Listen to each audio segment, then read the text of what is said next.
নমস্কার, ইনস্টা খবরের বিশেষ পর্ব নারী তুমি অনন্যাতে সকলকে স্বাগত। আজ কথা বলবো এমন এক নারীর যিনি ভারতের আয়রন লেডি নামে পরিচিত।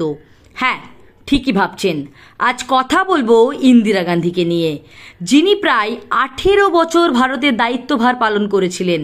বলা বাহুল্য, মৃত্যুর দিন পর্যন্ত যিনি শাসন করেছিলেন ভারতবর্ষকে।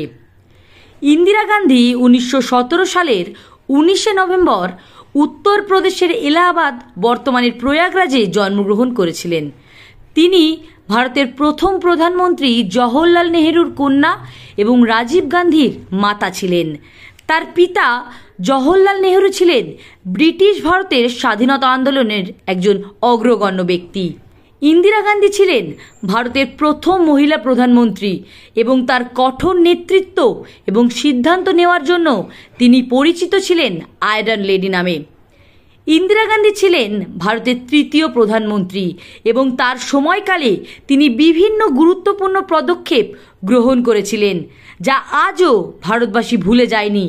তাই হয়তো 2025-এর অপারেশন সিঁদুরের সময় আবার সারা ভারত আয়রন লেডি ইন্দিরা গান্ধীর সাহসিকতা ও বিচক্ষণ রণকৌশল নিয়ে আলোচনা করেছে।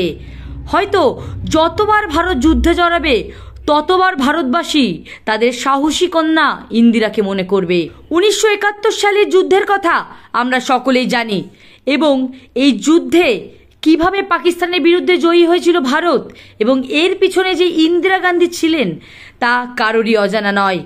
তাই এই সাফল্যের জন্যই ভারতবাসী তাকে আয়রন লেডি নামে আজও অভিহিত করে। मैं एक खतरे के समय बोल रही हूँ। कुछ ही घंटे पहले करीब 5:30 बजे शाम के 3 दिसंबर पाकिस्तान ने हमारे ऊपर एक हमला किया। আয়রন লেডি শব্দটি তার কঠোর এবং অটল ব্যক্তিত্বের সঙ্গে সম্পর্কিত ছিল। ইন্দিরা গান্ধীর কর্মজীবন এবং রাজনৈতিক প্রভাব ভারতবাসীকে ভীষণভাবে অনুপ্রাণিত করেছিল। তিনি একমাত্র মহিলা যিনি এত দক্ষভাবে ভারতের দায়িত্বভার পালন করেছিলেন। এই রাজনীতিবিদ ভারতীয় জাতীয় কংগ্রেসের প্রাক্তন সভানেত্রী এবং ভারতের তৃতীয় প্রধানমন্ত্রী ছিলেন ইন্দিরা গান্ধী। ইন্দিরা গান্ধী হলেন একমাত্র মহিলা যিনি ভারতের প্রধানমন্ত্রী পদে অভিহিত হয়েছিলেন। ইন্দিরা গান্ধী 1966 সালের জানুয়ারি থেকে 1977 সালের মার্চ এবং পুনরায় 1980 সালের জানুয়ারি থেকে 1984 সালের অক্টোবরে নিহত হওয়ার দিন পর্যন্ত প্রধানমন্ত্রী পদে আসন্ন ছিলেন। তিনি ভারতের দ্বিতীয় দীর্ঘমেয়াদী প্রধানমন্ত্রী পদে মনোনীত ছিলেন। ভারত যতবার বিপদে পড়বে ততবার আয়রন লেডি ইন্দিরাকে মনে করবে। আজও হয়তো ভারত এই পেহেলগাঁও হামলার পর তার বিচক্ষণ ইন্দিরাকেই মনে করছে বারংবার। ভারতের আজ এই ইন্দিরাকেই প্রয়োজন।